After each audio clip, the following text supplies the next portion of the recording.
You have to believe in yourself. You have to believe in that little person. You have to believe for your kids. Dang. Hey guys, it's your girl, Dr. Tash, where pain speaks and purpose answer. Today we have, we didn't outnumber, we didn't try to not outnumber them. We tried our best, guys, to try to, keep it equal, keep it fair.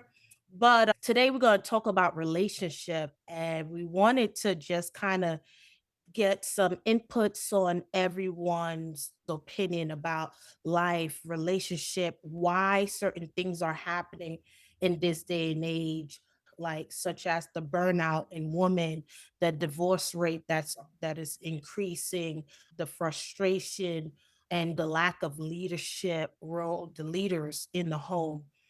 So I decided to collect these group of powerful people. They will introduce themselves shortly. Everyone on this platform, I handpicked them for a reason because their wisdom, their knowledge means a lot. So I'll go around the room and they'll introduce themselves to you. We'll start from the top left. Pharaoh. Thank you, Pharaoh, for coming. Man, I was hoping you wouldn't pick me. I was hoping she didn't pick me first. My name is Catherine. Both of each other, call each other by our last names and how me and Tash know each other. Cat for short. I guess I didn't really prepare what I'd say, but I'm a therapist by trade. So I have a degree in social work and I work full time as a therapist at my full time job. I also own my own practice.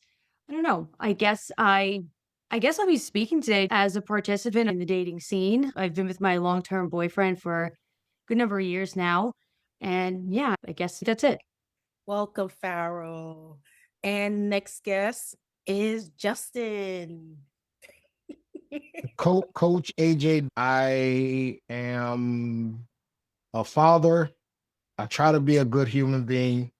I just finished classes with university to be a mental health coach, not a therapist.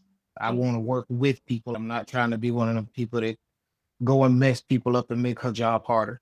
I am a TikTok live host and a published author of the book Courageous Vulnerability, Poems and Short Stories by Justin Wilson. In a nutshell, I took my experiences as a Black man raised in an environment that did not do therapy and started writing my poetry around how I feel vulnerability to be a strength, not a weakness. I shared it hoping that I can encourage men specifically, but anybody dealing with something to not run away from therapy, but to go towards it, because I believe that when you really understand what therapy is, it helps you heal. Once we get to that space where we can accept that and build on that, I believe healing is possible through that. So that's me in a nutshell. Thank you for sharing that, Justin. Next is Stephanie. Hello, everyone. Thank you for having me, Tasha. A little background about Tasha and I. We've known each other since high school, a little bit over 20 years. I have a 9-year-old and a soon to be 11-year-old. I've been through certain life experiences, and I just use those experiences to keep me moving forward, to keep a positive mindset, and again, to try to make myself a better person, set a good example for my kids. Amen to Yes. that. Thank you, Steph. Next guest is Moose. You see how I did that? Boy, girl, boy. Oh, hey everybody, and Tash. All right, thank you for having You're welcome. everyone. I'm Moose. I am a poet for the sun kiss and moon embrace, as I call it. I'm a father. I am a Black man who loves Black people and want us to heal from thing that has transpired and heal our future, right? Because I believe we can heal our kids through healing ourselves. Mm. And I work with the real ones, AJW, and that we talking about promoting. We'll put it out there. I gotta get my book then. Oh, yes, yeah, but Courageous Vulnerability. That's the book there. And then I also got to shout out my other brother. Go on. Call me first. Come on. So That's we right. shout it out. But yeah, I love healing, not because of the trend, because it does seem to be trending now, right? But I love it because since I was a kid, I was always trying to figure out church. Certain things just didn't feel right to me. You want to know there's got to be more to life than the things that we have. And we struggled. When I was a kid, I used to always ask myself, why does God allow these things to happen? And then I always used to say, before God, what was there? So I guess that was the start of me trying to figure out things and start my healing journey without even knowing it. I spent some time in the military, in the Army, and I'm here just trying to love, laugh, share, and heal everybody I come in contact with, especially via the real ones. My brother Justin right there. So thank you all for having me. Right.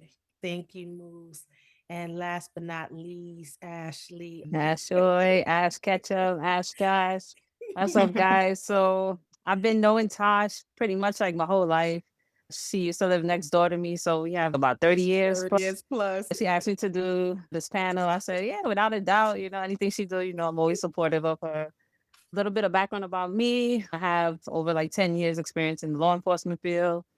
Yeah, so I'm here to get the topics going, just have a discussion with everybody, pick everybody's brains on, relationship topics and stuff like that. So just here to have some fun, just pick everybody's brain and just, and I've also been knowing Stephanie too for a couple of years, just as long, well, not as long, but I've known her for a long time too, because my sister and all of them used to be a group called Brooklyn. So that's how I know Steph. Steph is the OG too, part of the crew. Cheerleaders, some dancing, Yeah, did it all. everything. Yeah, so that's a little bit about me. Thank you for coming in. Thank you for having me. You guys were handpicked for a reason because everyone have different background, different experience, and your knowledge always wow me when we speak privately. So to get started, every time I've been scrolling Instagram, I've been noticing mothers who's been complaining about they're being burnt out or they're tired or exhausted. They feel like they're married but single in a home. What's your take on that? I would say I've noticed, I'm not married, but I am in a relationship based on everybody else's experience. Like, a lot of women been complaining about the same thing. Like, they taking on the mental load of the house where the man or the husband, they just get to come home and relax. They don't want to participate in taking care of the house, doing laundry, cooking dinner, taking care of the kids. Why is it that it's always on the women's part when marriage is supposed to be partnership? And like some men, they will say, oh, well, this is what you wanted. Yeah, women want to be, well, nowadays, I feel like a lot of women want to be single. They're okay with being single. But when they want the marriage, they're looking at it as a partnership, not just, okay, I just want to get married for a while. I'll speak for myself. I wouldn't want to just get married just to say that I'm married. I'm looking for longevity, for the partnership, all the good things that come with marriage, not just, oh, I just want the wedding. That's not for me. I want the partnership. If we're both working 40 hours a week, I expect that, okay, if we come home and we have kids, I'll take care of dinner while, you taking care of the kids, vice versa. Like not just everything on the women. Like it's supposed to be shared. But some men will feel like, oh, well, this is what you wanted. No, women didn't ask to be married to be a slave to anybody. Saying, we're not trying to be no slaves to nobody.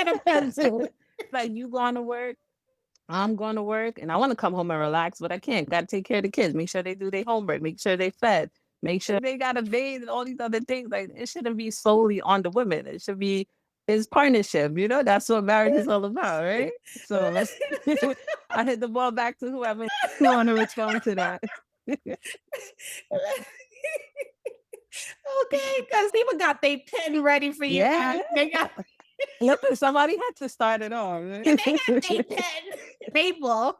Like I said, I'm not married. This is my idea of what marriage should be. I grew up in a 2-parent family home and, my parents, they work together and watching them, that's how I expect, what I want in my marriage too, partnership. So not everybody just well doing one said. thing. Well said. Anybody with pen and paper would like, Once. or with a facial expression over there, Justin, would like to chime in? Okay, I'll jump. Okay. I'll jump in. Prior to kids, right? Everything was great, hunky dory. We went out, dated each other. Kids came into the picture, and like Ashley stated, I feel like a slave. I can't get out of this water that I'm drowning in. You have kids, homework, cook, clean, bathe the kids, run errands, grocery, don't forget meetings, parent teachers, doctor's appointment, right? And then on top of that, career, you have to be a lady for your man. So all of that on top of a mother's plate. Now I'm like, I can't even find my identity right now. I don't even know who I am as a person anymore once I had kids and became one. I just feel lost. I don't know if that's what a lot of mothers feel like or people who get married, but I feel defeated, to be honest. I really feel defeated. There is a study that said husband cause more stress for mothers than their own kids. Okay. Oh, you got a pen too, Justin? Listen, everything that I've heard so far, I agree. I'm divorced, but I can say that I did come home and help with the kids. I did a lot of the cooking. I was cleaning. The only thing I didn't do was fold clothes because I didn't want to argue about folding clothes right. Mhm. But I didn't mind washing them. I was intentional about trying to be what I was told was wanted, and I still ended up in divorce. I think more realistic conversations need to be had before getting into that space. I think children ultimately do change the dynamic of the relationship. I think there needs to be a conversation. I wish that the elders who have experienced these things would be able to have real conversations about that because you can't know that until you get in it. I'm a strong believer that every relationship should be like a fingerprint. It should be unique to the individuals that are in it. I can see where some women feel like they are slaves, and I can see how some men could feel the same way. I don't like to do the back and forth thing. If that's how the women feel, then I think we should explore that. You See men what can feel the be same way? can feel like slaves. Yes, I do. I do. I Oh, don't want to wait. go into it. When you are seen as a sacrifice and a provision, that can be pretty slavish when all you are is what you do and what you provide. That can feel kind of slavish, especially when you're in an environment that doesn't appreciate it. Hold As on. long as it's Let me write that appreciated, down. it doesn't feel that way. But again, like you said, it goes both ways. A woman can be doing her duties as a mother and as a wife and be with somebody who think it's okay to come home and sit down and do nothing. And I can see where that can be problematic. But also, when you're in a situation where you come home to somebody who's looking for you to make up what their dad didn't do, that can be a problem too. That's why I say I wish the elders would talk more, and I wish the younger people would listen more what it takes to make something last 50, 60 years. With all of the stories of it not working or people just staying together because they didn't believe in divorce, some people actually made it work as well. Those people don't scream, they don't yell, they just make it happen. They love each other and work together. I would love to hear their testimonies a lot more than the toxic stuff. I agree. Something for a second. Yeah. Justin, I was just listening to what you're saying. And I'm thinking to myself, like, you had a really good point when you kind of flipped it and not making it about like tit for tat of like women think this, so men think this, just like flipping the definition of what it could feel like from a man's standpoint of like, well, you feel like a slave when you're valued only by what you can provide. I totally understand that too. And as you were continuing to talk, I was thinking to myself, like, the dimension of age. So how did people before us do it? And how the hell do you get to 50, 60, 70, God bless them. Some people get to like crazy numbers of years together. My grandparents on my mom's side, I think they were 75 plus years. They Oh, were together for a really long time. And thankfully, they lived well into their 90s. So they had time to build that. That's commitment. It's not even just time passing. The other dimension I was thinking about when you were talking, Justin, was something like choosing every day. You don't wake up and 75 years passed. Every day you wake up, it's a decision to stay with that person. Every hour that passes, every minute, every whatever, it's a decision to orient your attention towards not just yourself. I'm in a long-term relationship, so I've been together for long enough. Before I was with him, I was with another guy for a really long time, but it's still commitment. So yes, I'm Right. not married, but I'm thinking from the commitment standpoint, you still have to choose it every day, and you still have to choose it multiple times a day because we're always given choices, right? Do I want to go on a date night? Do I want to go out with my girlfriends? With children, it's like, I want to do this, but we don't have a sitter, so I have to stay home. To what extent are we able to forego our own impulses and what are we prioritizing? I think that's something that I don't know if our generation or the younger generations are acknowledging. There's a Mm. generational thing worsened by AI, social media, and the clicks. The algorithms are like, all women want you to do is make lots of money and provide. And all the women's algorithms are like, oh, men are this and that. And algorithms that are not being acknowledged is like, how do we listen to each other and sacrifice what maybe we each need or find common ground to make a thing work? And that thing being marriage, that thing being family. What do we need to prioritize and what is our attention on?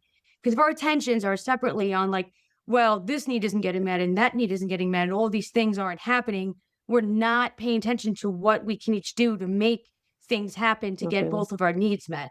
Mhm, And that's, I think, an orientation that marriage will force you to look at. You'll be mhm, forced because you have a lot more to lose when you're married. You can't just right. walk away. There's leverage. Mhm, You can't just walk away when you're married.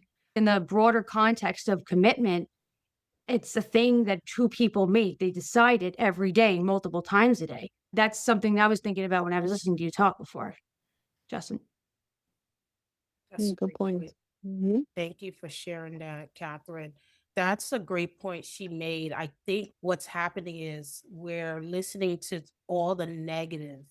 We're not listening to anything that's positive. So now we're all infested and drawn into what you did not do as opposed to what did you do. do. That's where the appreciation, like you guys said, the men don't feel like they're being appreciated. I'm at fault, big fault. I'm like, 10,000 things he could have done, but I see that one thing that he missed, Mhm, right? And then I'm like, hey, you didn't do this. Meanwhile, you just did 10 billion things. And we're just easily triggered to say the things that's not done. I think it's a culture thing. I think it's something that they're programming us to do. I was listening to a therapist talking about how we as kids are raised and praised for the things that we do. And then we grow up Mm. and that goes away. I wonder oftentimes, is it immature to desire the person that you are pouring you into to acknowledge what you do? And is there, psychologically speaking, a benefit to praising your person for doing things from their heart for you? It's a loaded question. I could answer that from different theoretical orientations, but all that doesn't matter. At the end of the day, I would say the gigantic caveat is to what extent are the two people aware of what is otherwise unconscious? So, for example, if you have a very conflict avoidant person, if you grew up with conflict avoidance, you're essentially going to end up with a very conflict seeking person because what feels comfortable is conflict avoidance. Mhm. If you were wired to respond well to praise, and maybe you don't know that, you're probably going to be behaving in ways that elicit or hope to seek the praise that you know that's what That's how I know I'm doing a good job. But if you end up with a partner that's not very verbally expressive or expressive in a way that honors that, you're not going to see praise in the way that you're used to. Like the biggest and most significant aspect of two people coming together, I argue, and what my entire practice is built on, self-awareness. Because if you're dealing with two people and they have absolutely no levels of self-awareness of what they need and what they're looking for and what they want to see change, and that's why I think I agree with you. Therapy and vulnerability are the pinnacles and foundations of everything, really. But again, and maybe I'm biased because I'm in the field. But if you don't know you have whatever issue or blind spot or whatever, and you're not even open to talking about that, then yeah, how are you gonna engage in relationships that are supportive, nurturing, healthy, caring, transactional, maybe, or at least bidirectional? So it's not just like, like people pleasing people, they never get their needs met because they're too busy taking care of everyone else. So if you're not really aware of what you're looking for and being intentional about it, I think you just leave yourself open to be victim to like whatever unconsciously you were trained to kind of see. I Personally, appreciate you that's for what I've saying that. noticed. I Yeah. appreciate it. Yeah. So that goes back to what we're talking about. If you have needs, it would be about, are you verbally expressing them? To what extent is your partner hearing them?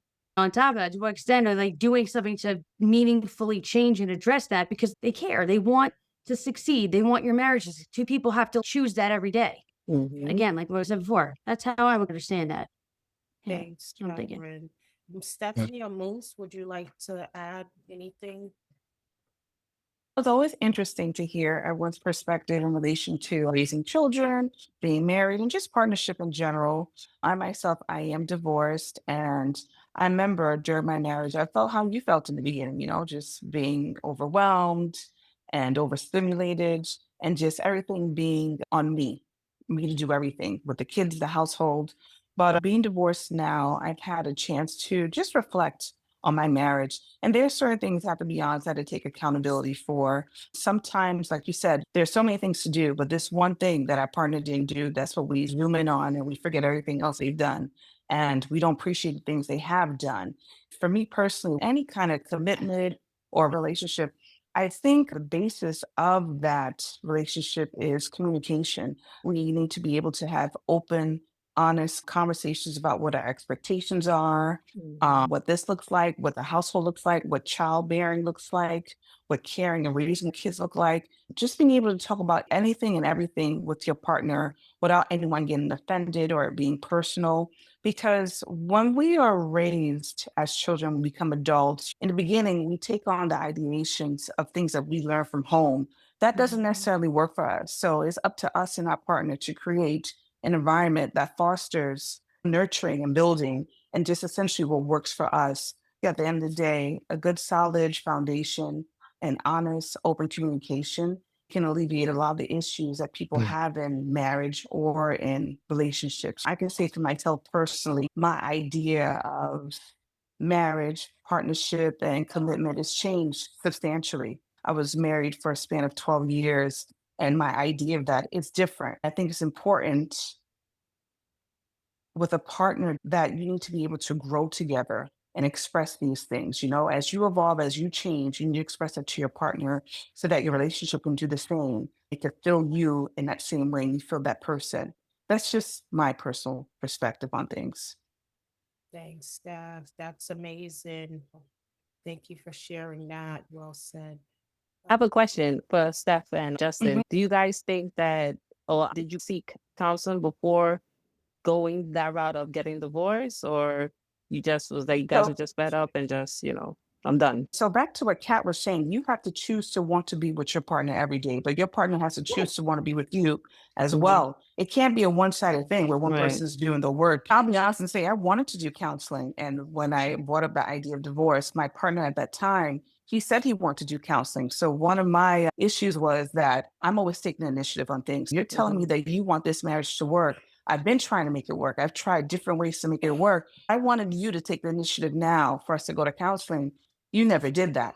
When you felt like the coast was clear, there was no mention of counseling or making it work. You just felt that things were back to the way they were. Unfortunately, we didn't do counseling, but do I wish we did?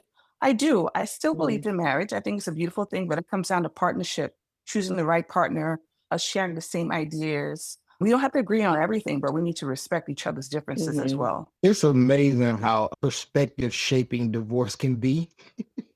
The particular context that I was in, therapy wasn't a thing. So we went and talked to church leaders. He had already made the decision, and it wasn't much that was going to change that. So It was is it what it is. so was it you like pushed to go with the church leaders, like seek church leaders for that, that form of therapy or guidance? That was the culture, both of us. Honestly, had kind of got into a space where I would have sat with people who weren't the church leaders. But the culture that I was in at the time dictated that that was the best course of action. And so I went with what I thought would work. And I'm not saying church leaders can't handle that, but now that I've done therapy and I kind of got an understanding of what it is, I don't know. Like once a person has made a decision, I don't know that there's any kind of therapy that's going to change a made up mind. And so I don't know that it would have changed anything, but at the time I definitely would have been willing to see what would have happened because I definitely desired to make it work. But I think that we just kind of grew. We both grew, but we didn't grow together. And then it just kind of wasn't based on what was said. We probably never should have got married. It was 13 years of a lesson, the 13-year course. Is that a common number, 12, 13? I guess so. Yeah. What year in the marriage would you say like it was very testy, like on the rocks? What year would you say it was really hard? Year 3. Year 3? Moving forward. Year 3 moving forward. Again, I grew up down south and moved to New Jersey with a very Southern mindset. The difference in culture is so extreme.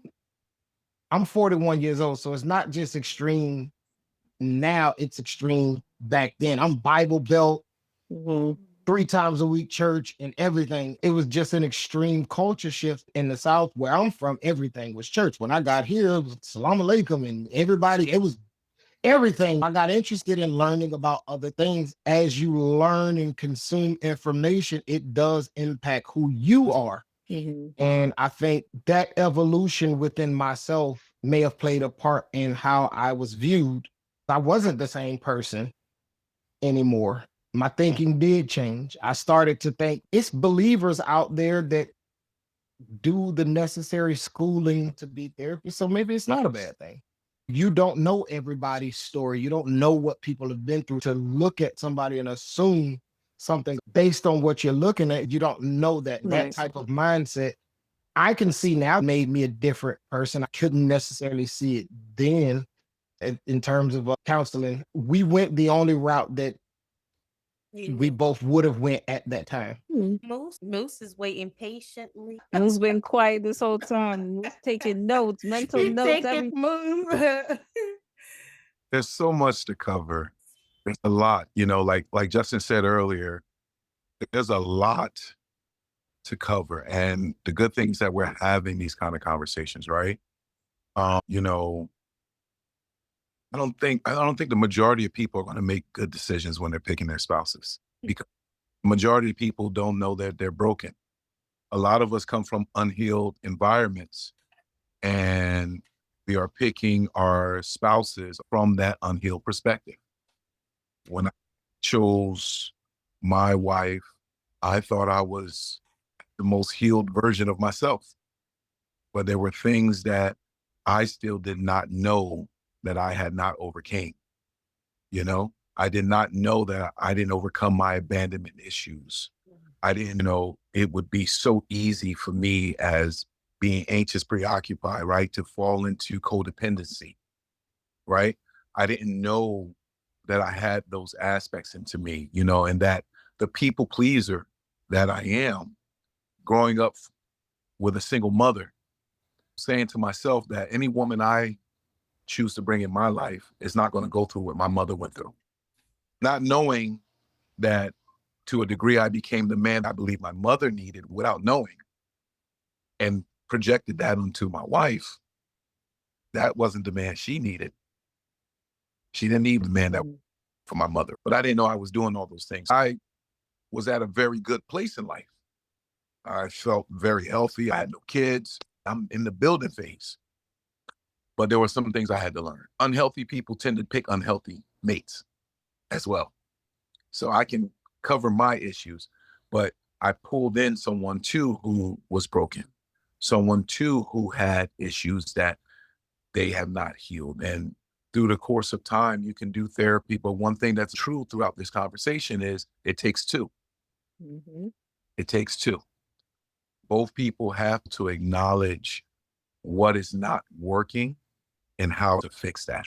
What I hear a lot as a man from women is the things you talked about. They focus on one thing and forget everything else. You hear women saying, I'm in this relationship by myself. I'm in this marriage by myself, because they don't see everything the man does. They only see it when they say, I need you to do this, and you got to do it at that moment. And if you don't do it at that moment, it don't matter if you did it a day later, a week later, right? There's no question about, hey, what's your list look like that you got going on? What's on your priority right now? Can we move this a little bit? I need this right there. We talk about communication and that back and forth. Society hasn't taught men and women how to communicate together effectively. Society teaches women that we are here for your needs. It doesn't teach you how to talk to me or that I even have needs. You get what I'm saying? So that's why my needs tend to be like a burden to you. He's preaching. Hmm. Mm. Justin, don't be Hmm. taking off your glasses. Yeah. Not that. What you gotta say, Justin? Not Yeah. the hat. Oh, look, I will later. I'm gonna let my brethren handle this one. He's carrying it well. One more brethren. Hey, so these are things that, we have to address. My thing is all about healing, right? Mhm. Be honest, right? We have to do a deeper dive. This is how we take these messages and things we learn and teach the younger generation. They need to understand these things, right? I can sit here and tell you, I got 4 kids. One of the biggest accomplishments for me being that when I was a kid, I moved around year to year. I never had a stable home environment. My mother worked hard, but we never had a stable situation. One of the greatest accomplishments for me was being able to provide stability for my family. Mm. But that is easily tossed to the side. Mm. And it's so big. You understand what I'm saying? To have a roof over your head, food, lights. I knew what it felt like to keep the stove on, to stay warm. My kids can't even imagine that. Mhm. Yet it's easy to dismiss a man like me Mm. because of the one thing. Mm. So when we talk, like when I hear that statement where women say, I'm in my marriage alone, and you're doing everything alone, you don't know what alone is unless you knew what alone is. Because if you knew what alone is, you wouldn't say that. So no matter how much my needs might not be met, I know that I'm not taking care of my kids alone. Mm. I will never dismiss their mother's contribution to raising them. I will never dismiss their mother's contribution to making the home. But let me lack one thing, and everything I am is dismissed. Mm. So that happens a lot, right? And how do we fix that? Because there is no amount of me loving or meeting the list on the need that will ever fix that, because that's not what the issue is. The issue is something inside of that person. So when women are feeling that way, They need to sit back and really evaluate and look and see, is he doing anything, or is this an emotional reaction to something? Because a lot of times that's what I think it is. If we're honest, a lot of men don't talk about their needs, right? Mhm. A lot of men shut their needs to the side because their needs are lower on the priority list. Because I've been taught through life that everybody else is more important. So, and then there's other factors. I'm not covering all men. There are horrible men. We know that, just like there are horrible women. So I'm not speaking for all men, and I don't want to speak in absolutes. I don't want, you know, to dismiss anybody's experience, because you could have easily ran into a not so healthy or good guy, or a not so healthy or woman, right? So that doesn't mean that there are not good women and good men out there. But I think sometimes it's like we take our experiences and we model it on everyone. And that's not fair. It really isn't. Thanks for that, Moose. Appreciate you sharing that because I felt your emotion from here. I just want to acknowledge you men and tell you thank you now because I know you guys don't hear that a lot. We tend to say, well, it's your job. That's what you should do. You're supposed to do it. It comes with the territory of being a guy or being a man or being my partner. And we don't acknowledge that. And that's why we overlook your feelings and your emotion and your wants and your need. And I think a lot of men stay silent and not express themselves either, which causes a ripple effect at the end of the day because the man getting frustrated and the communication is now broken in the home. I have a question to the ladies on the panel. How many of you were ever taught that men have feelings and could express them, and could be, you have to weigh? I heard before in the conversation we were talking about, it takes two, you other person's needs too, right? And they Mhm. your needs. Like if both people are caring for each other, that's an amazing situation. It doesn't mean it's going to be perfect, but it's an amazing situation. I don't know many women who have the capacity to deal with a man's thoughts or emotions. I wasn't taught, but just being in a relationship, like how my boyfriend treats me, like all the things that he does for me, I would do that for him because I know he works hard. He's stressed out. We was working at the same job at one point. So I know everything that he goes through. So when he just want to relax or he just want to play his video games and stuff, I let him be because I trust me, I understand. We doing like 16 plus hours or whatever. We tired. Sometimes we just want to be in the room by ourselves or not talk to anybody. I get it. So I give him space. I grew up in a home with both my mom and my dad. My dad passed, but just watching their relationship, their dynamic, I seen the partnership in their relationship. My mom was the breadwinner, but my dad stepped back and allowed her to do what she had to do for the family. He didn't feel no type of way or anything, but they worked together to make their dynamic work for the family. So I've always seen like I don't rely on a man. Me having a man is like a supplement, it's like a compliment. I don't ask my boyfriend to pay any of my bills or anything like that. Sometimes I'll be like, yo, babe, here, look, $50, get a haircut or whatever. He wouldn't take it from me, but knowing me, if he's taking care of me, I'm gonna take care of him. I'll ask him how he's doing every day, how's he feeling, what's going on. And sometimes him being the man that he is, he doesn't want to share his feelings because he don't want to put that burden on me. But I'm like, no, I'm your partner. If we're gonna do this long term, in the future, get married and stuff like that, I want you to be able to come to me and talk to me about whatever issues you have. If you like having family issues or whatever, you could be open. I come from a big family, so I'm very family oriented. What's your problem is going to be my problem. It's not just, okay, that's just your problem.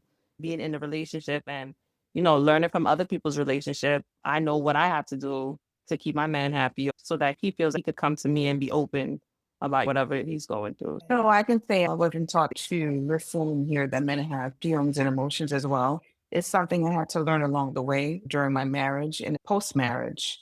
The same way I want my partner to be open and ready to hear my feelings, my emotions, I've learned I have to do the same for my partner. Initially, we are raised a certain way with certain ideations and the way of just being a woman and mother or wife or a partner. It's not necessarily the way that works for you. You really have to sit down with your partner to find out what works best for you and your Yeah. partner, you know? The way we're brought up sometimes, it's not necessarily the right idea of thinking. That's why it's very important as an adult to take accountability. Our upbringing can shape us so much, but at one point you have to stop and say, hey, I want my life to look this way. I want to feel this way. So I need to do this. I need to change my mindset. We have to take accountability for the way we want our life to look. That's what I've learned along the way. I was definitely blessed enough. There would be a fight or whatever. I always saw a resolution after in some capacity. So I think just by virtue of seeing the reciprocal nature of my parents like talking about it, and both of them very expressively and bluntly talking about what each other needs and what's going on, I got to see resolution and get over awkwardness or confrontation. No one in my family has any problem with confrontation. So it was out there. Like, here's the problem. You're this, you're that, argument, disagreement, whatever. Figure it out. Okay, moving on. It was just very like, I got to see both. So I guess by virtue of seeing that, I guess I would say I was lucky to see that my dad did speak up for himself. My mom is very strong. My whole family is very strong, matriarchal presence, but I was lucky enough to see my dad get involved. Thanks. Were you able to express yourself in your marriage? And what I will say is, I heard the ladies express that they didn't hear that. And imagine being a man and you didn't hear it either. You didn't hear that you could have feelings. Yeah. You didn't hear that Yeah. your emotions matter. You heard, don't cry like a little girl. Yeah. True. You heard, you got to be tough. You got to be strong. You heard that if you're not that, you won't get a girl.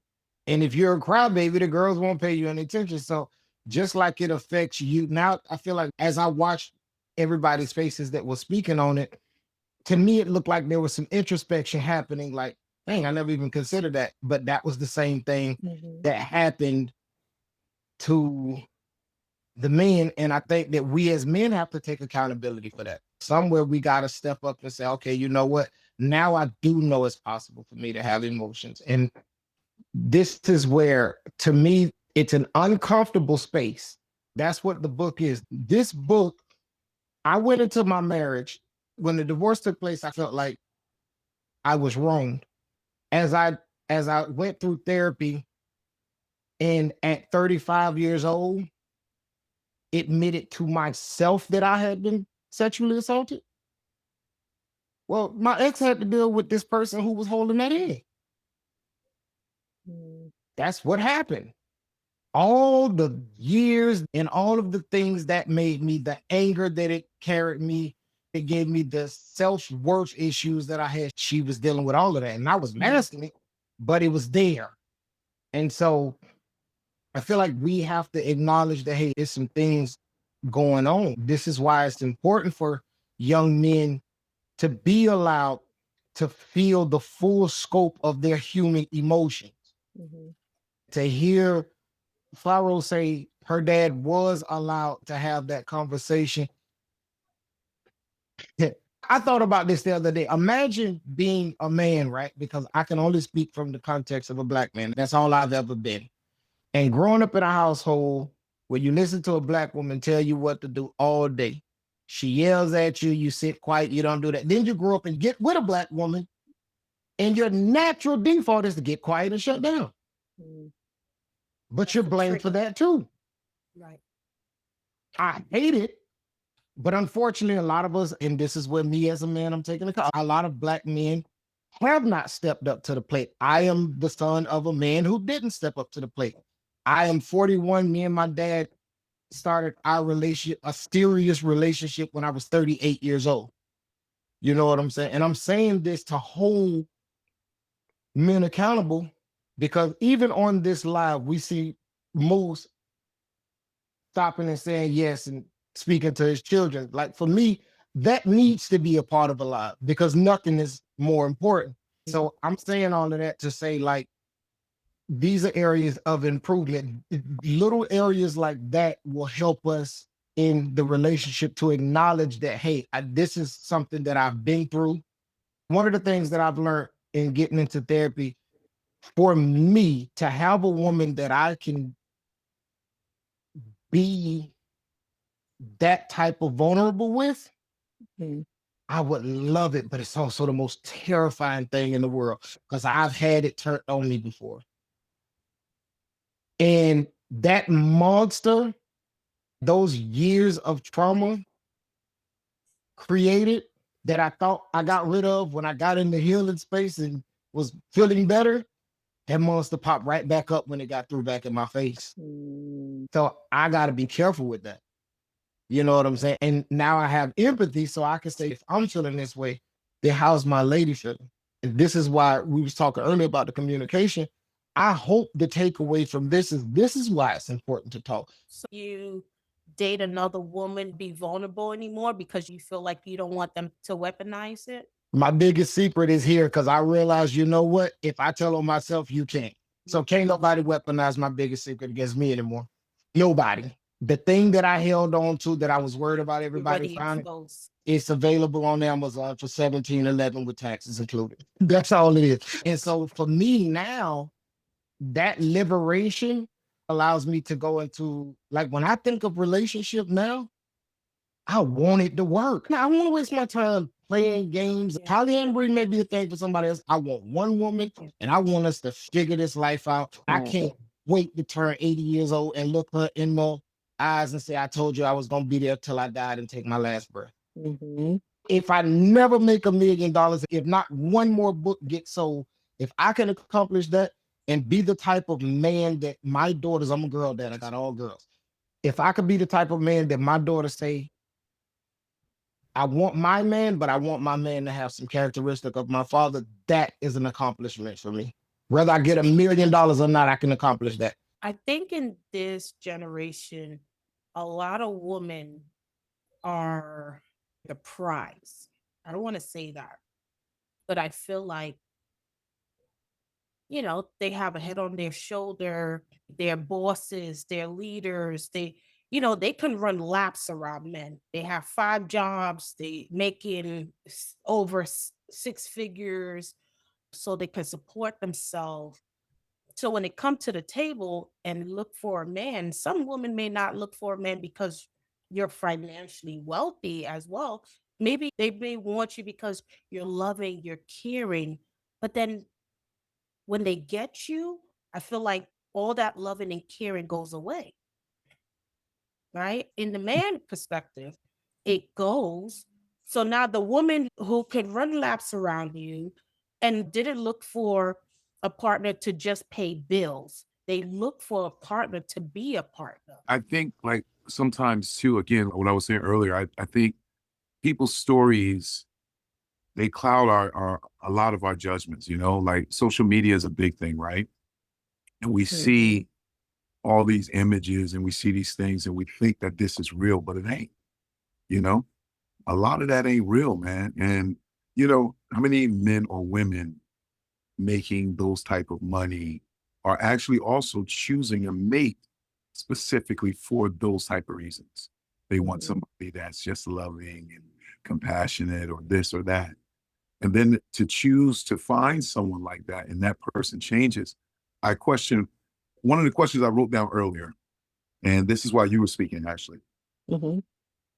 Do we know who we are? A lot of times we jump into relationships, and depending on the stage that we are, we don't know ourselves. We have all these feelings that come into play, and we don't even know who we are. And then we're finding ourselves in those relationships. The person that we find ourselves to be would have never chosen the relationship we're in. So that's also an issue. I just think that, like, we got to give ourselves grace as well, because we do make make the wrong decisions sometimes. And we choose it to be with people because of the aesthetics, like, oh, they could provide this certain lifestyle or get me this bag and stuff. And it's like, we can't base our relationship based on other people's relationship, because what they go through behind closed door, we don't know what they're going through. Like, everything looks good and fancy on social media, but we don't know. They were just arguing like 2 minutes ago before they posted whatever story on IG or Facebook. So yeah, I definitely agree. You running back, giving your man some beef because you just seen this on IG. You know what I'm saying? Like my brother used to say, "Don't worry about what somebody else got." He was like, "The grass always look green on the other side, but you don't know what kind of fertilizer they're using." Mm-hmm. That's important to build healthy relationships. It takes two. You got to communicate with each other. You got to recognize that the ideations you had previously are not your reality, Right. right? That was someone else's reality that we were living in. That's not our reality. And we have to realize that the definition of work is hard. It's something like you can't work without sweating, in essence. Work requires something. So if you're going to have a relationship, that's going to require work from you if you want it. It If should you're require work, but not exhaustion. well, There's a see, difference. here's the Can't be taking out my cup and making me empty and not filling me up. And I'm just pouring and pouring and pouring. I agree. That's different, right? Because in that essence, you aren't being refilled. But there are times in the relationship where exhaustion will happen, Oh, right? absolutely. And I think the exhaustion happens if it's reciprocated now, right? Because he can't be a pain to you all the time and you not be a pain to him, right? But the exhaustion part shows that you're actually working on something. You're trying something, Absolutely. right?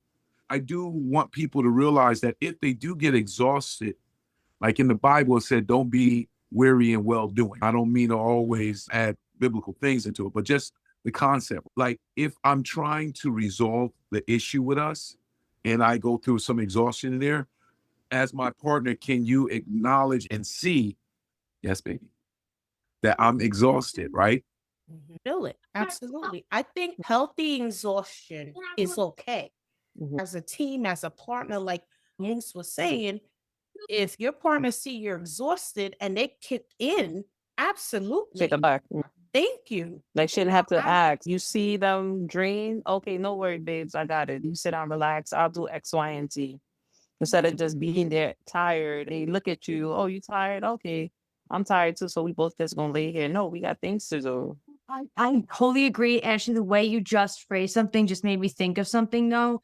Like, so like Tash, what you were saying before, the females were working 2 jobs, raising the kids, doing all the household stuff, doing all this, but our needs aren't being met. It kind of goes back to what we were talking about before with, well, are we expressing that? So the other thing about relationships that we're not mentioning is that vulnerability part, to the extent that we're going to neurotically avoid it. Avoidance can look like just outwardly not dealing with it. Just like, I'm not going to say how I'm feeling and I'm just going to avoid it. It can also look like being too busy. Gabe knows at this point that if I'm not doing anything, like I'm an overworker, I'm always doing something. I got 10 to-do lists. Also, as a Capricorn, I can't help it. But he helps me by pointing out, like, hey, you're kind of doing too much. Does that always mean he's going to step up and do some of those things? Maybe, maybe not. But I also know that something like leaving dishes around for 5 hours that like Moose was talking about before, I have to go out of my way to say, hey, Gabe, I'm asking you to do the dishes. I would like them to be done by the time I get out of this session. That would be important to me.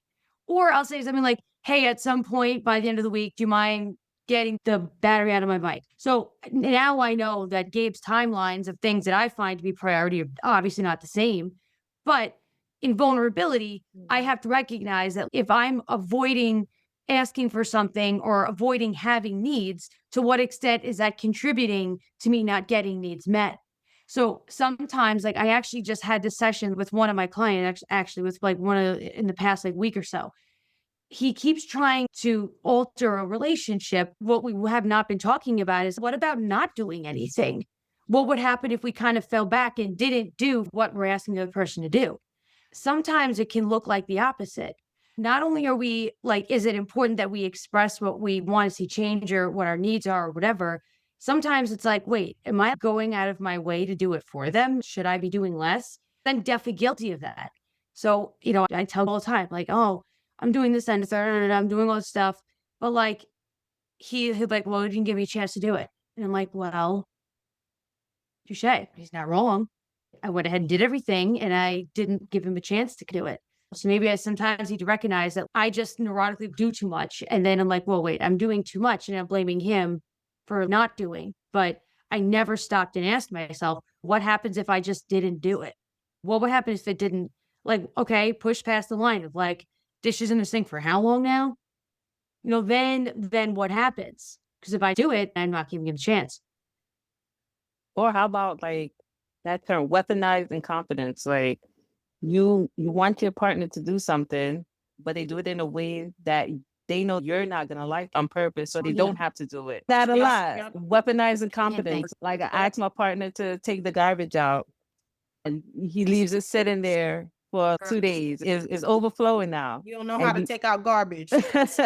right? But they acting Fumbling. like You they don't know acting how like to tie it they together. don't know where the garbage bags is, or little things like that. So it's like you asking them to do something, and they're like, yeah, babe, I'll do it. But then they do it Wrong. not how you want it to be done, No. but they just do it in a way like, oh, I'm gonna just do it Over. like this, so that way she won't ask me anymore. She'll just take care of it. I've been seeing a lot of videos and stuff about that, and it's like, yo, I feel like certain men, they do that on purpose. Mhm. Especially when it comes to the kids. Like, I don't like changing the baby's diapers. So I'm gonna act like I'm doing it wrong, put the wrong cream on them or something. And Mhm. you watching them, it's like, all right, just move, let me do it. I know. That's what you be doing. No, Wow. listen. I'd have to resist the urge myself because if I could, like, I could tell all the things he's not doing that I need him to be doing different and whatever. But then at the end of the day, I'm like, all right, whatever. If the thing got done, what is it that much of a big thing? Or like, am I a grudge holder? Like, some people are just like, they don't let go of like, he didn't do this right, didn't do this right, doesn't that. And then each next fight is just bringing up all the things that they were Right. mad at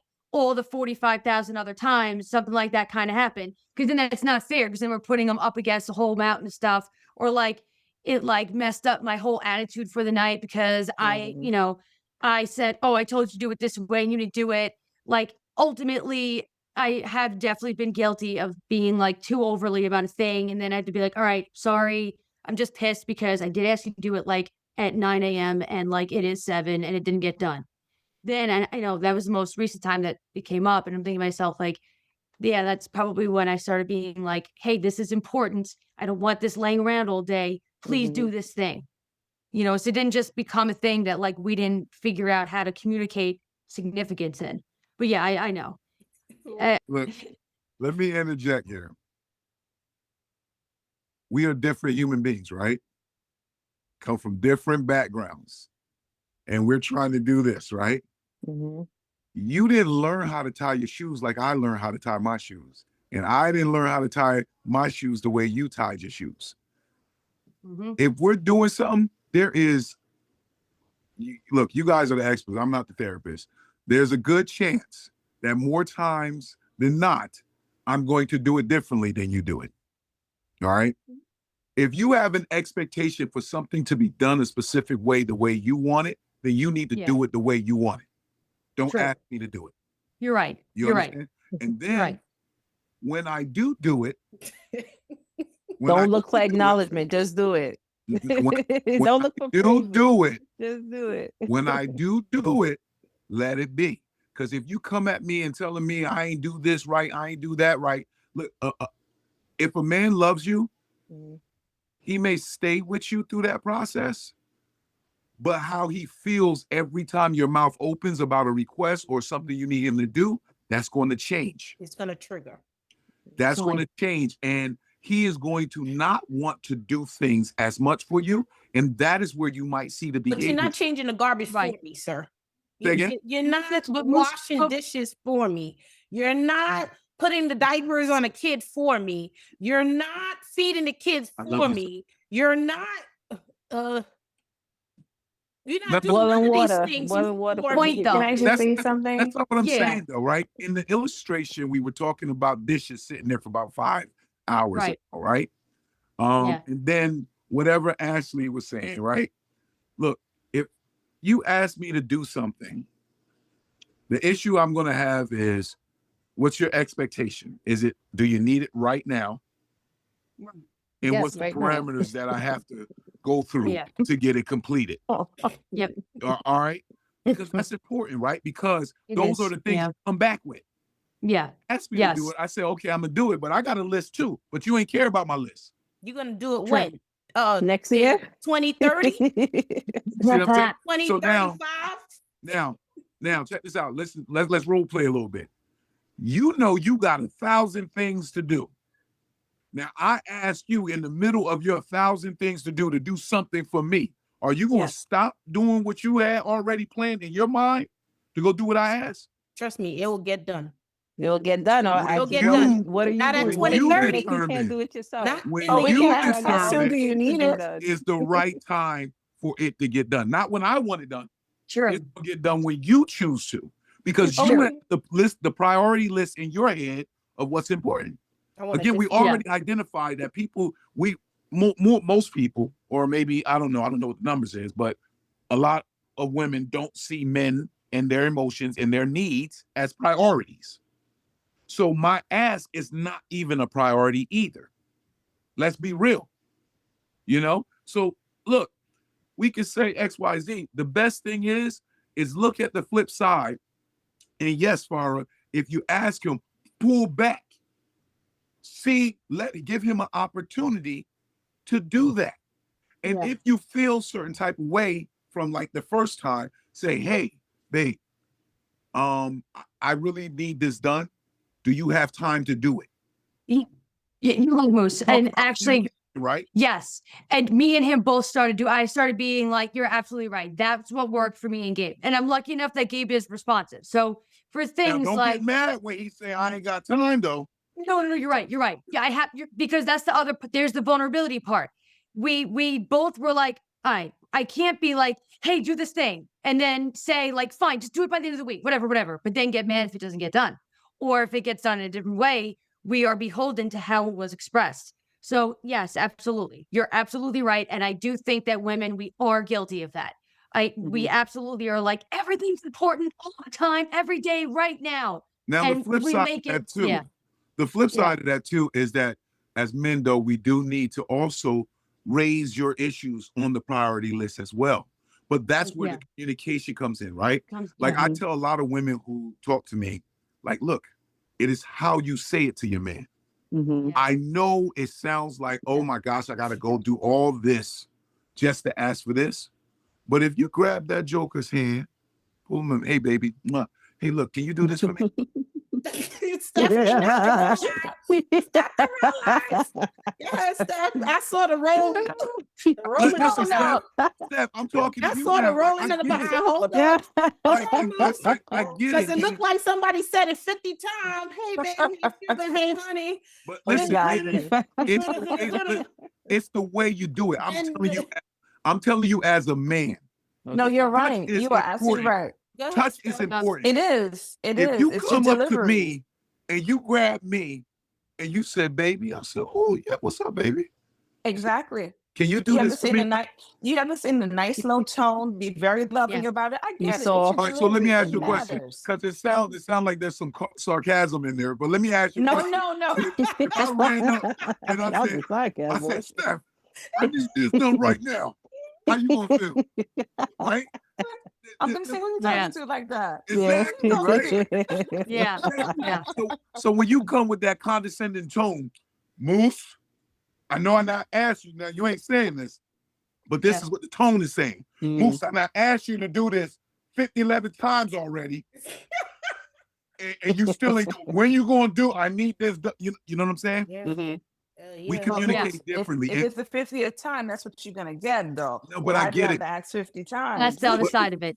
But that's the other side of it. She's right. Yeah. Yeah, there's a way, right? There is a way to ask what? The 50th one time? Like no, but he's referring to the first time. Like right? You're trying to fight right now, right? You're not listen, you want to fight. I get what Moose is saying. First time? I get it. Okay, absolutely. Listen, hey, hun. If you asked it the right time the first time, then maybe we wouldn't have had to get to the 50th time. But let me ask you something. This is something I ask you to do routinely. Why do I have to ask you again? Why don't you just do it? Talk about Let me ask you a question. Side of it. Your man ain't never That's the other side of it. Your man ain't never asked you to do something more than once? He has. And you know what? I said, babe, I forgot. I'll take care of it. It's about delivery. It's about delivery. It's about response. And this is something I had to learn. I wasn't always like this.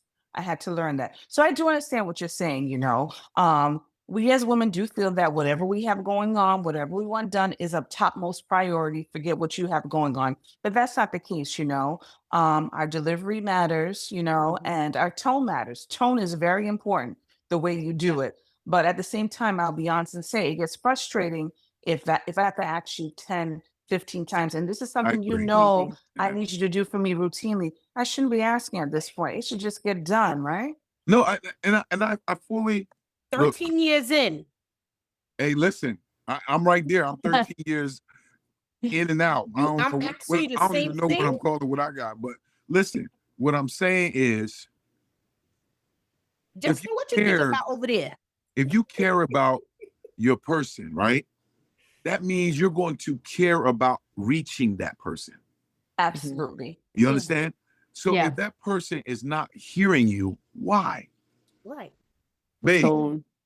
Yeah. like I now asked you to do this for me for like a week now. Like what's going on? Like I need this done. You know Yeah. what I'm saying? Like I don't understand. You got to understand men, right? I respond to different type of stimuli, right? And I got list of things I got to do in their priorities. You want to, if I chose you as my woman, you need to tap into that feminine aspect to get what you need. Now, I'm not saying that I shouldn't be providing things off the bat. We already established men are providers on that aspect, and they know and they live by the concept that they're mostly judged by what they provide. We already know these things. But again, if I care about you and you come to me and babe, you know what? My bad. Look, I know I ain't got to it. Let me tell you what I was doing. I was trying to fix your brakes. I had to go over here and do this. Yeah. The boiler XYZ, the other Yeah. stuff that seemed priority to me, not the dishes. Yeah. And maybe we might have that talk. And I might say, okay, my bad. Let me get to that today. You get what I'm saying? Fair enough. Like, Yeah. That's fair. That is Yeah. fair. That's different. That's And sometimes we're just simply human. We forget. We're humans. We forget things. but at the end of the day, if we're able to communicate that with each other, that's the point. Because your words, whether you know it or not, speak life. Just like our words and our embrace, it gives you that safety, that security. When I go ahead and knock out what you say you want me to knock out and I get it done, you feel good, right? It's the same thing with your words. Even if I failed out there, let me come home and succeed for you. I want to. There is no, whether he's unhealthy or healthy, man that loves his woman doesn't want to do right by his woman. He wants to. And guess what? Your words play a big part in that. You ever see a dude that ain't crap, but his woman be talking about him like he the sugar honey iced tea? You see how that man walk around with all that confidence? Now imagine if you got a man that's actually capable and you speak life into him. Come on, Pastor Moose. So listen, I love y'all, man. Listen, this is all about healing, right? Definitely healing. And I need some healing too because I feel like I also need to give my partner grace sometime. And I feel like I haven't been able to give grace because I just been feeling the overwhelm or exhausted. And it's just a lot happening. Home, lost my father last year, still haven't bounced back, taking care of mother. It's just like life is just going and stop my career because now I had kids at a late age. They calling me geriatric mom. And now you're running after toddlers and 1-year-old. One word for hate that they do Old that. age. Crazy. So I feel like life is just life. And in our own head, we just feel like no one understand. But then on the other foot, your partner too is going through the same thing and the same Right. experience. And no one is acknowledging that. That's the Right. problem we're having in society today. Thank everybody for sharing their stories. Absolutely. Thank you. Yeah. I want to just throw out a few statements and just let me know if y'all agree or disagree. Okay. Well, If the man is taking you out to the movie, you taking a woman out to the movies, you buy the movie ticket, so that means the woman have to buy the snacks. I agree. Disagree. Disagree. Disagree. Disagree. Who agrees? I agree. Okay. So you're saying if the man is taking the girlfriend out to the movie, he paid for the tickets, the girlfriend buys the snack? Yeah. Yeah, I agree. Tickets is like $40 now for Guys, I both just want parties. to Already Yeah. established, Ashley. You a reciprocator. So from you, I appreciate. Like, I don't mind. If my boyfriend is taking me out, he doesn't mind paying for the movies, paying for snacks, paying for dinner, and I'll put in the tip. I just want No, to no, show no. him We're that. not talking about okay, so I'm just saying this is every time that you go out with your man, Mhm. right? If he buys the ticket, that means you have to buy the snack. This is what he requires of you. I don't mind paying, like if he Ashley, buys the we ticket. let you All right, let me talk shut about up then. next. Yeah. Justin, No, I'll pay for everything. you pay for everything. Moose, you'll pay for everything. Sarah, I actually think that my feminist brain is like, nah, 50-50. But my other side, as I've gotten older, it's destroying relationships. It means something to my man. He knows I can pay Yes. for my movie ticket or my candy, but it means something to him to buy it for me. My older Exactly. self is saying, don't pull that because that's emasculating. He knows I work. He knows I could. The point is that he feels that's what I think women and feminism like nowadays messes up. They know we can. We work. A lot of times we have 2 jobs, but chivalry's changed in 2026. chivalry's Yeah, gone. he holds the door, of course, but he knows I could buy it for myself, but he wants to do it for me, and I makes him feel like my man, and I feel like his woman, and I Steph? like that. I'll tell And you, you know an what? offer I don't goes mind. a long way. Even we're gonna say no anyway. A Right. long way. Mhm. Steph? I'm gonna have you pay for the whole thing. First No. day, nah, he paid for everything. But as you're in the No. relationship, every now and then, you offer. Like, I got it, babe. And if you offer and they say no, at least you offered. You're Correct. not just sitting there like, Right. okay, he's Right, gonna take me right, out all the right, time, but right. just pay for everything, because then you guys gonna be complaining like, oh, she don't ever offer, she don't offer to pay the, put in the tip or anything like that. I agree with that. Exactly. All right. Yeah, The next exactly. question is if you take your girl out or your man take you out to dinner, he pays the dinner bill, so you put in the tip. I'm okay with that.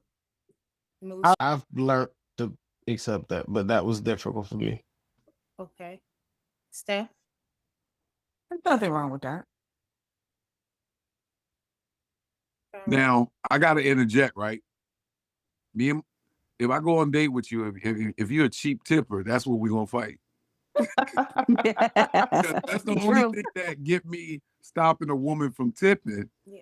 is because she be trying to tip like real low. I don't No, no, really it needs to be get it. fair. I don't really get it because it's either you just pay the bill because the tip is included half the time, pay the bill, or let me pay the bill. I'll just pay the bill because I don't know nothing about you pay this half, I'll pay that half. Just give me the bill and let me cover both bill and tip. What's- Seen him for a long, long just don't time, know. and like And we then- got What you want to do that? No, because I don't want to be looking at tip. You telling me give the tip. I don't want to go in my purse. But you got a phone. They got a calculator. I don't. And most of I the don't time wanna on the calculate. receipt, they tell you how much I don't you want to gave, calculate. 12, I don't want to pull out 15. my money. If you're taking me out on a date, This take this me out on the date. this is what I'm saying. If I take TelaTash out, she don't want to blink her eye, look at nothing, worry about nothing. She want the Professor X chair where she got to hover. She don't want to around. You know what I'm saying? So you got to know, like, if you go out with TelaTash, you got to do everything from the door to the floor. You have to hold my door. You have to open the door, please. Thank you. No, I got to be cautious because I don't know who's a feminist or not. You know what I'm saying? So I don't know who I got to No. wait to see if they get your own door. No, it's funny because I was thinking like when I was younger, I get it. I get the mind state of being like, I can open my own door, I can pay my own this, I could do this and that. Like, I get that. Nope. But I can then also have a roommate. But but that messaging says, I don't need you. And exactly. like, how does Mhm. it build a Thank you. Right. And then the relationship? guy gonna be like Yep. that. Right. Thank you. Right. Thank That's you. You have That to is let the a man more in. message that women I don't need you. Thank That is the opposite of like a man's orientation in life. Men Because if need you to Men don't want need feel they me, needed. want to I feel can get needed. with They Yeah. want to Yeah. feel They want to feel you gotta, needed and you gotta wanted. act like Yeah. we're in distress. but you don't want to be needed. You don't want to be wanted. Everyone does. A Yeah. human being wants to be needed, Yeah. and a Mhm. human Needed. being wants to be wanted. Absolutely. And for a man, Absolutely. it does something for him. So you It have to Yeah. allow him does. to. Yeah. Listen, I know you can open that door, like Farah said. I know you can pay this, but I want to do it for you. You want to, but they're not doing it. They ain't They're doing Complaining. 50-50 right. too big. They ain't doing it for you. So some men are bad with math. If you want them to be a walking calculator. I'm just 2020, messing. they're asking for 50-50. What But, do you but why? For so long, these feminist ideologies and messages It's have been self- put out there. Yeah. Let's Yeah. be honest. Like, and then And on when- top of the feminist message put on there, right? Right. We have the other negative, toxic community messages that are put out there. And then on top of that, we have the fact that nobody cares two craps about what a man feels. So then I can have a roommate. But a lot of people do the 50-50. Well, you know what? That's probably what need to happen to correct things. Maybe if we got in relationships as 50-50, right? I'm not saying this is my ideology, but my brains is moving with it, right? So if that's the case, then maybe somebody else might start to value when a man goes 60 or 70 or 80 or 90 or 100. Right. You understand what I'm Right. saying? I get what you're saying. Okay. Yeah. Marriage is like It's a what 100. marriage is like what can I Yeah. contribute to my portion or my thing right now? Absolutely. I mean, That's the issue. everybody got to have, like, the thing is too, in a lot of these relationships their shared goals are missing. There are shared themes that right. are missing, right? How do we tackle these things? Like, if we got kids, like, what are we doing so that our kids don't have to do what we're doing? There are so many aspects to it that aren't being talked about because we're dealing with the bullcrap. Yeah.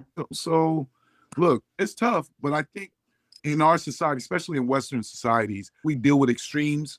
So you see this whole 50-50 push, it's an extreme, right? Because again, these are a lot of men who are tired of not being seen.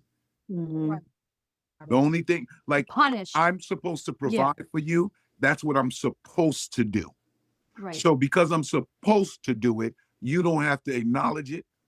You don't have to see it. If I don't do it, then that's when you point it out. Right. So then what do you do for me? Yeah. Everything. Right? And there you go. What is the everything listed for me?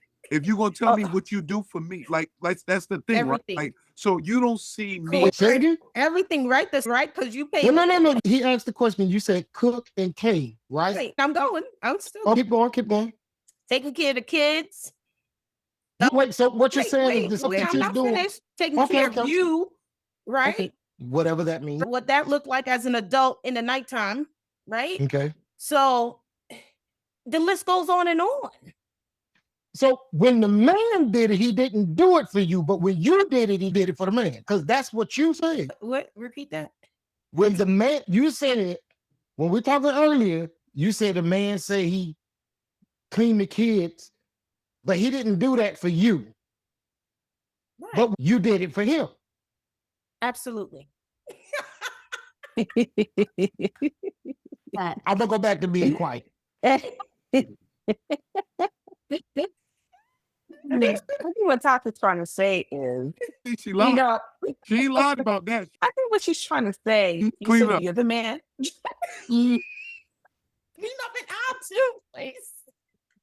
So you're the man and you're supposed to be the provider. So when you come home not to a house, but to a home. You come home to kids who are fed, a clean home, dishes are done, homework is done. You get to decompress from being that provider. I think that's what Tasha's trying to say. So Yeah. that's what she gives you in return.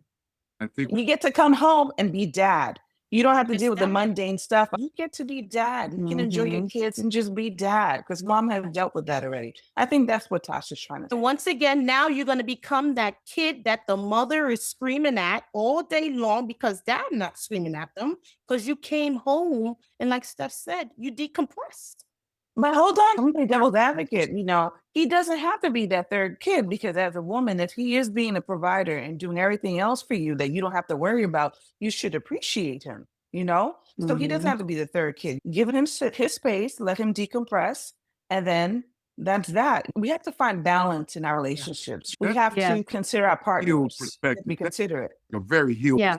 I appreciate you, Steph, bringing that perspective in. You're welcome. Definitely a good point. If the man is taking you to work, you put the gas in the car because he's taking you to work. No. Put the gas in the car.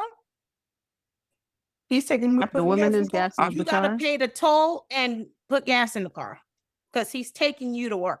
Now, Ashley gonna say, yeah. Oh, actually not gonna say yes. Absolutely not. No. He gonna No. fill the gas tank to full. He gonna pay Okay. the. Where you draw the line at, right? You draw the line, right? Listen, You got to put the gas in I'm the car. off for give and take, but certain things, no, he's gonna do it. I'm just curious, like, how old are these guys you're talking about? Because they're not at my age bracket. So last question. If your partner asks you for money to do their hair, get a haircut for the men, for the female to do their nails, the bill to do your nail is $20.25. Do you give your partner $20.25 or you give your partner more? What would you give them? What That's would what you you give them? say. What would you give Would them? you give them the exact would you give them the exact change or would you give them Probably about to say, I don't know why you selling us pipe dreams because we all now know that ain't the cost. You know what I'm saying? Big I time was for gonna say, $25 for nails. are they good at what they do? Because like nah, I'm good. Yeah. Oh no, we gonna go. I'm gonna get more tip too. That's that price. I'm going to give enough to get the nails done and get something to eat and whatever else you want to do. I don't want nobody else doing nothing for you, so you got it. You give a little bit more. Justin? Yeah. Come on. Hmm. Next. I agree. You give a little bit more, not just the exact price of whatever they're doing. You give a little bit more. You want to make your person feel special, make them feel comfortable for the day. You give a little bit more. Yes. Already know my answer. Right. So Ash is Ash giving and a I, weekly allowance. we did Nah, game night. no allowance, no. We did game night, and that was one of the questions that was thrown to the gentlemen that were playing with us. And I think all the men that was there was like, no, you give them the $20.25. Because that's what you asked me for. Yeah. They said they would give the exact amount the bill came up to. Left the room. Listen, I thought you was about to say all the men said you give them extra, right? No, They all said- the men said, They said, here, so well, we at like, least I you're know gonna at look least for one the of them. 25 cents? At They least said, one of yeah. them said they're gonna give the exact amount the bill was. Those They're gonna men- give that. They listen, let me tell you what they did. This is what I think, using my logic. I think they did it because the amount is so rare. If I find that, it sounds like a setup. So if you come and say, oh, so you will give more. So she come and say, well, my nails cost $500. Then you got to give me more. Oh, you get exact change at 500. Yeah, that's what I'm saying. So it sounds like in order to not fall for the setup, we're It's going like the target. To the extreme. I'm thinking they didn't want to fall for the setup. Because you said this was a game night, right? This is a game They night. were Yeah. looking for the quarter. They was there with their partners, right? Yeah, they was there. They was there with their partners, right? Yeah, so they need their partners to hear you gonna get exact change. But they ain't gonna give exact change.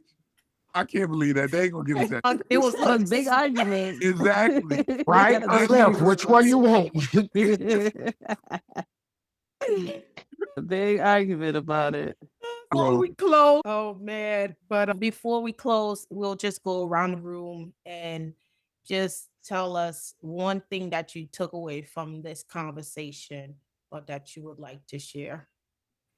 So, Steph, you go first. and then Sure. you can exit. I know she has to go put them kids to bed. Yeah, bedtime. It was very nice talking to everyone, very interesting perspectives.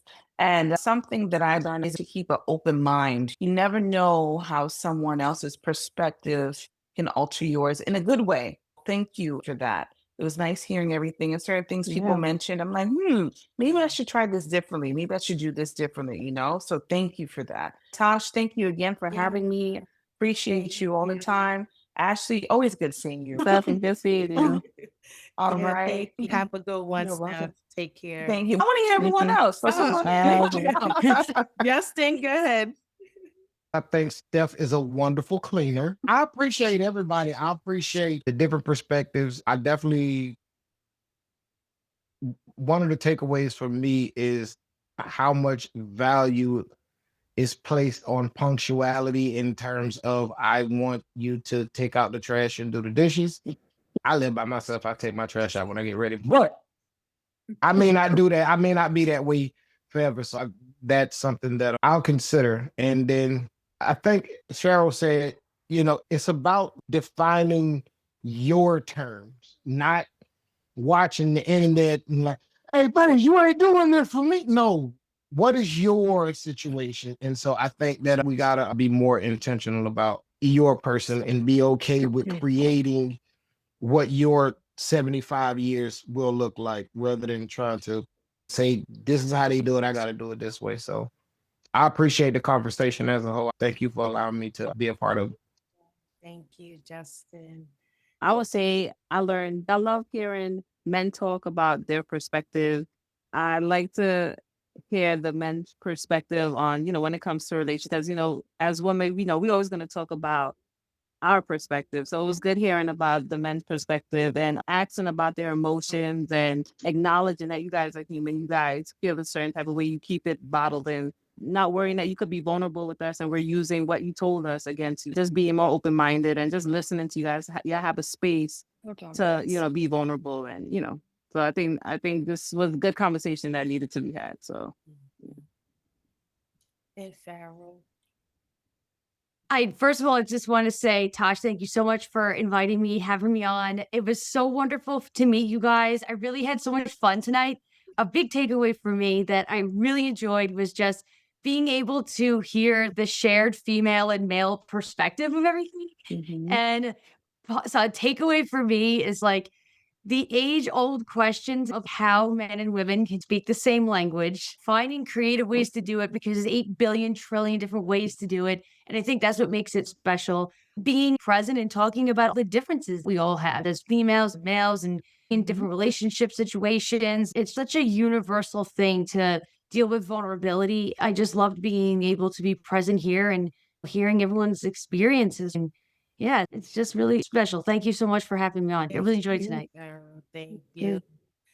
One thing that actually stayed with me was the perspective of we just have to give men grace. Mhm. And that's what I took away from this conversation today is to start acknowledging men more, to start making them feel appreciated, to start making them feel loved, and to start making them feel like they're seen as well and not feel like they're just doing what they're supposed to do. Because I too am at fault at doing that. So I thank you guys for sharing that part because as much as we can hear it, like I'm helping, I'm doing, I'm helping, but to hear it from you guys and you guys said it so eloquently and so passionate, and you guys saying like, listen, I want to be heard as well. I have feelings too. I'm doing my best. I put a roof over my family's head when I heard that tonight. That broke me. That really stuck with me because, yeah, we don't give you guys as much credit as you deserve. So, like I said earlier, if nobody told you guys thank you, I'm going to tell you guys thank you now for being a leader in your home, taking care of your kids, your children, being a present father, being an available father because it's necessary and needed for our children. I'm raising 2 boys, and I keep telling myself, how do I want my boys treat their wife? How do I want my boys to treat an elderly woman outside when they see them walking with a bag in their Right. Mhm. How do I want my boys, if you see a woman is holding a baby, to hold that door for that woman? How do I want them to just be good men so that when they have a wife, that wife cannot tell them, you low, you're nothing. These are things that our Black men keep hearing over and over. You're useless. I don't need you. You have to I believe in do not yourself. want You have my to believe in son that to little hear person. that. You have to believe for your So kids. I myself is trying to equip them, even though I'm the female. And I hope Darren is doing the same to equip them for the world, to prepare them for the world so that they're not traumatized like how we were traumatized growing up and have that void and that hole in our heart. But I think it's so important to hear everyone's perspective, Black, white, male, female. We needed to hear this today. We really do really need these type of conversation to have communication with one another. It's all about communication and Mhm. delivery. That was the message today. Communication and delivery, because we're all asking for the same thing. Yeah. Mhm. So, agree. Well any said. last questions, anything anybody would like to share before we close, before I do my closing statement? Moose, you gonna go? Everybody said it all. I love you all, and I appreciate you. I love humanity. Ain't nothing on this earth like the Black woman. All right. I love y'all, love y'all. So look, I'm just gonna highlight, call me first, courageous vulnerability. I put it in Courageous vulnerability. it. Write that And down. Tap the link. I'm going to add that to the description on the bottom. Guys, get the book. Courageous Vulnerability is deep, deep stuff that he has mentioned in the book as a male's perspective that he shared and poured his heart out. You could give it to your brother, give it to your cousin, buy it for a friend. Get the book. It's yeah, very important. It has so much meaning. And Call Me First, his book is also amazing.